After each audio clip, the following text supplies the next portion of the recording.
नमस्कार जनसंवाद में आपका स्वागत है दोस्तों। एक करके आपको विस्तार से बताएंगे दोस्तों। पहली बड़ी खबर निकल के आई है, आपको बता दें हिजबुल्लाह ने इजरायली ठिकानों पर दागे ताबड़तोड़ हमले किए, मच गया चारों तरफ हाहाकार और चीख पुकार।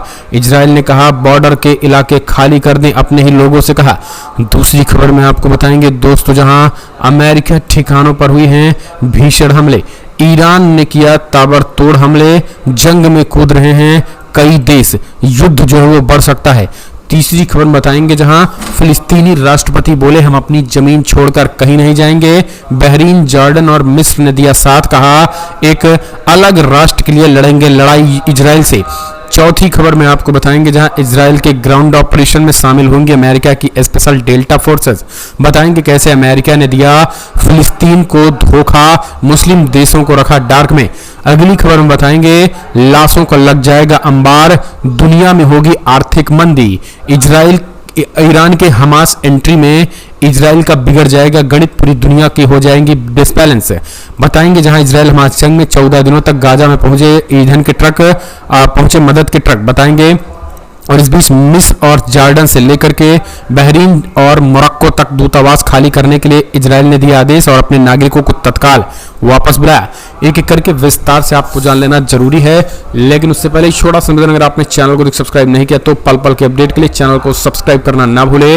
दोस्तों दरअसल पहली जो बड़ी खबर निकल के आई, इजराइल और लेबनान युद्ध में लेबनान के हिजबुल्लाह ने इजरायली ठिकानों पर की भीषण बमबाजी, मच गया चारों तरफ चीख पुकार। लेबनान के हिजबुल्लाह ने कहा है कि उसने गाइडेड मिसाइलों से इजरायली ठिकानों पर कई हमले किए। एक बयान में शिया आतंकी संगठन ने बुधवार को कहा है कि उसने मिसाइलों से 3 इजरायली स्थलों को निशाना बनाया, जिसमें इजरायली सैनिकों के लिए एक केंद्र और उत्तरी इजराइल में अल मानरा, दक्षिणी में एक निगरानी और टोही प्रणाली को निशाना बनाया गया है। निगरानी प्रणाली बोले तो दोस्तों आपको बता दें लॉन्चिंग पैड और एक तरीके से वॉच टावर जिसे कहा जाता है, जहां से खड़े होकर इजरायली सेना लेबनान को देखती है, उसी पर निशाना बना दिया और उसी को ही पूरी तरीके से ध्वस्त कर दिया है। इतना ही नहीं, रडार सिस्टम को भी ध्वस्त कर दिया है। हिजबुल्लाह लगातार लेबनान की तरफ से जो अटैकिंग मोड में नजर आ रहा है और इजराइल की जो है वो कब्रें खोद रहा है।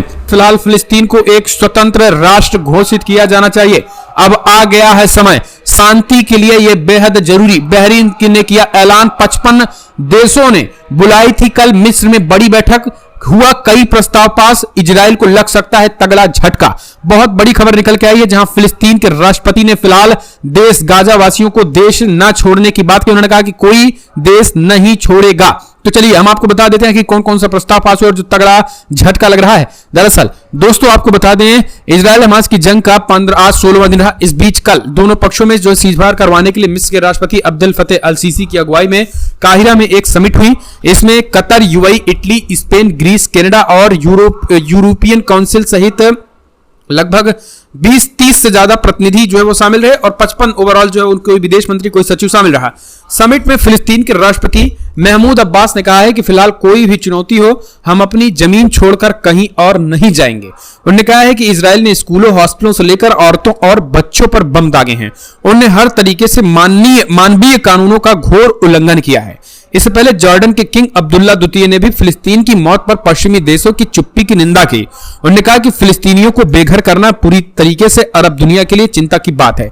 मिस्र के राष्ट्रपति अब्देल फतेह अल सीसी ने ऐलान किया कि गाजा के लोगों के लिए मदद के लिए मिस्र की राफा क्रॉसिंग अब खुली रहेगी।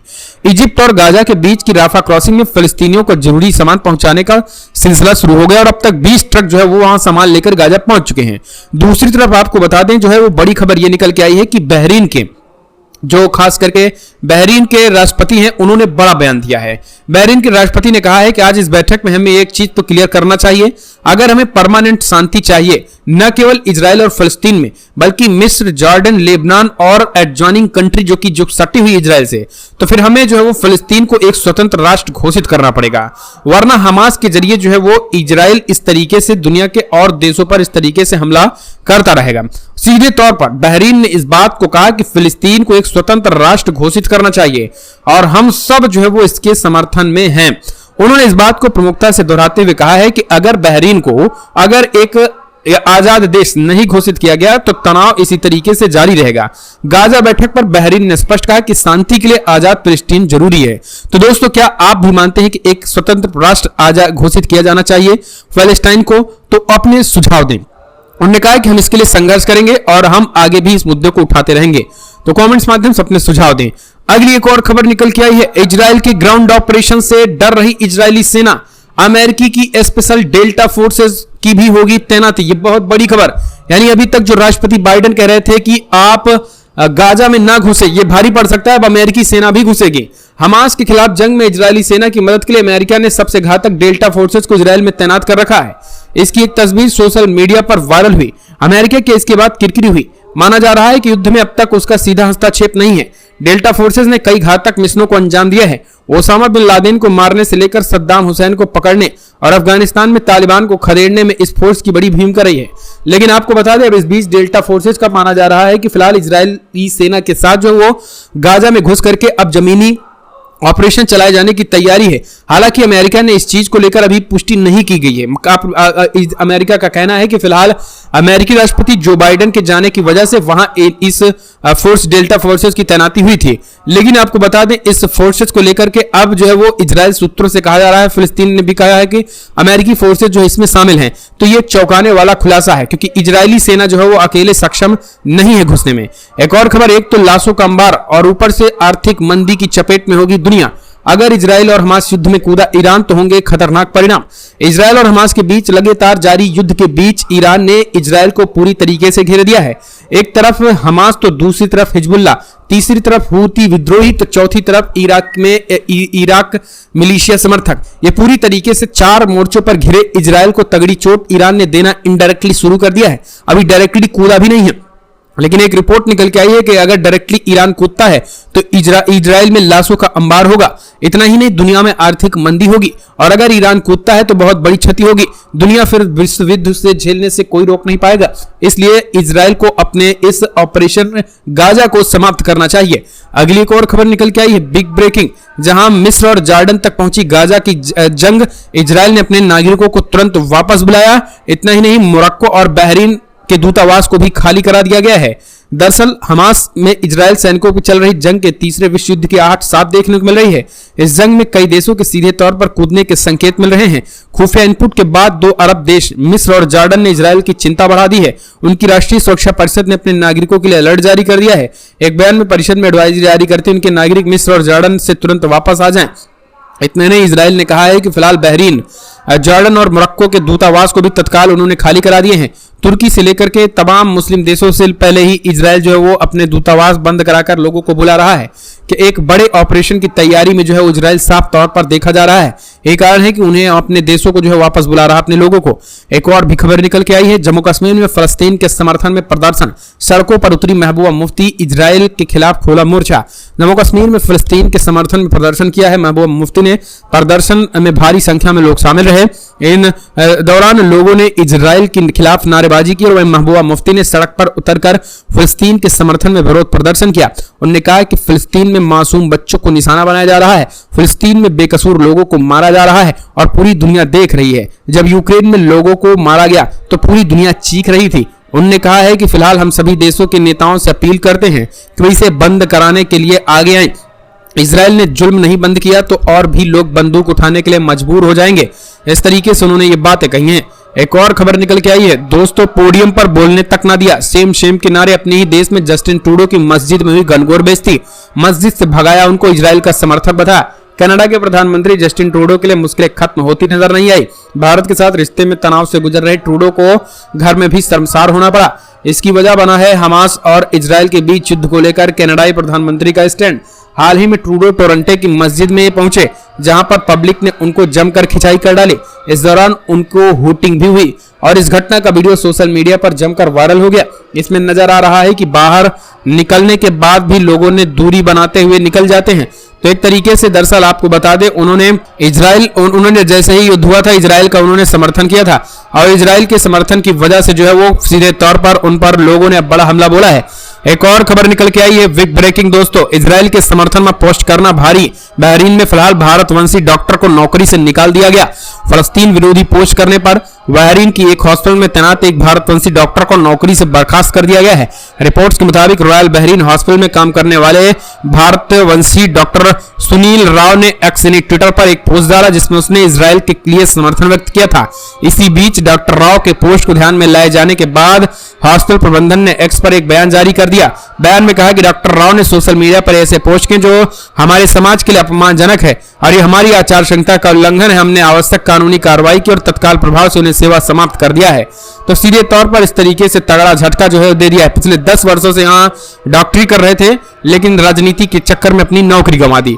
एक और अपडेट निकल के आई, भारत के फैसलों से सहमत नहीं, कनाडा के डिप्लोमेट को निकालने पर अमेरिका के बाद ब्रिटेन को भी आया बयान। मोदी सरकार द्वारा 41 कनाडाई राजनयिकों को वापस भेजने के कदम पर अमेरिका के बाद ब्रिटेन ने भी नाराजगी जाहिर की। ब्रिटेन सरकार ने बयान जारी करते हुए कहा है कि भारत के इस कदम से राजनयिक संबंधों के लिए बने वियना कन्वेंशन के प्रभावी कामकाज पर असर पड़ेगा। हम उम्मीद करते हैं कि सभी देश राजनयिक संबंधों के लिए 1961 में बने वियना कन्वेंशन के तहत अपने दायित्वों का पालन करें। इससे पहले अमेरिकी विदेश विभाग के प्रवक्ता मैथ्यू मिलर ने कहा है कि हम उम्मीद करते हैं कि भारत राजनयिक संबंधों के लिए 1961 में बने वियना कन्वेंशन के तहत अपने दायित्वों का पालन करेगा। मिलर ने कहा है कि फिलहाल कनाडाई राजनयिकों के भारत से वापस जाने पर हम चिंतित हैं और किसी भी मतभेद को सुलझाने के लिए राजनयिकों की जरूरत होती है। एक और खबर, अब बसों में भरकर गाजा भेज दूंगा। दोस्तों, अपने ही देश के बुलंद युद्ध के खिलाफ बुलंद हो रही आवाज को इजरायली सरकार ने दबाने की भरपूर कोशिश की। 80% लोग हैं बेंजामिन नेतन्याहू के खिलाफ, कहा खत्म करो युद्ध। भड़क गए इजरायली अधिकारी और सेना। जी हां, गाजा पर इजराइल के हमले में बड़ी संख्या में आम फिलिस्तीनी मारे जा रहे हैं जिसको लेकर कई देशों में प्रदर्शन हो रहे हैं। इसको लेकर इजराइल में भी कुछ लोग प्रदर्शन कर रहे हैं। आपको बता दें, अब 80% इजरायलियों ने जो है इस युद्ध को नेतन्याहू की चाल बताया है और कहा है कि ये युद्ध तत्काल समाप्त होना चाहिए और प्रदर्शन कई जगहों पर हुए। इसको लेकर इजराइल के पुलिस प्रमुख ने बेहद सख्त बयान दे दिया। पुलिस प्रमुख कोरी साप्ताई ने कहा है कि इजराइल में गाजा के समर्थन में प्रदर्शन करने वालों के खिलाफ जीरो टॉलरेंस की नीति अपनाई जाएगी और जो लोग गाजा के लिए समर्थन में प्रदर्शन करेंगे उन्हें बसों में भर करके गाजा भेज दिया जाएगा। वहीं इजराइल के बीते 2 हफ्तों में बमबारी कर रहा है। बीते 2 हफ्तों से इजराइल गाजा में बमबारी कर रहा है जिसकी वजह से वहां आम नागरिक और सबसे ज्यादा बच्चे मारे जा रहे हैं, जिसके बाद से अब नेतन्याहू के सर्वे हुआ और नेतन्याहू सर्वे में आया कि 80% इजरायलियों का मत जो है वो नेतन्याहू के खिलाफ और नेतन्याहू के इस आक्रामक रवैये के। ऐसे में आप समझ सकते हैं कि इजरायली खुद भी मानते हैं कि फिलहाल वो इस तरीके की चीजें जो है वो चल रही सरकार की वो एक तानाशाही है। एक और खबर, पाकिस्तान के पूर्व पीएम नवाज शरीफ की 4 साल बाद वतन वापसी, लाहौर पहुंचे और बड़ी रैली। दरअसल पाकिस्तान के पूर्व प्रधानमंत्री नवाज शरीफ की 4 साल के लंबे अंतराल के बाद वतन वापसी हो चुकी है। वो पिछले 4 सालों से ब्रिटेन में रह रहे थे। हल्के नीले रंग कुर्ता पजामा, मैरून मफलर और काला कोट पहने 73 साल के नवाज शरीफ ने उम्मीद पाकिस्तान चार्टर्ड विमान से दुबई से इस्लामाबाद के लिए आए और उन्हें फिलहाल पाकिस्तान मुस्लिम लीग नवाज सुप्रीमो के आगमन पर उनकी कानूनी टीम ने उनसे मुलाकात की। इस्लामाबाद में करीब 1 घंटा रुकने के बाद नवाज शरीफ मीनारे पाकिस्तान की एक रैली में संबोधित करने के लिए पहुंचे और उन्होंने संबोधन किया और उन्होंने फिलहाल आपको बता दें 24 अक्टूबर तक की रोक लगाई गई है उनकी गिरफ्तारी पर। एक और खबर निकल के आई है, बिग ब्रेकिंग, हिंदू और मुस्लिम संगठन के नेताओं ने फलस्तीन के समर्थन में प्रस्ताव किया पास।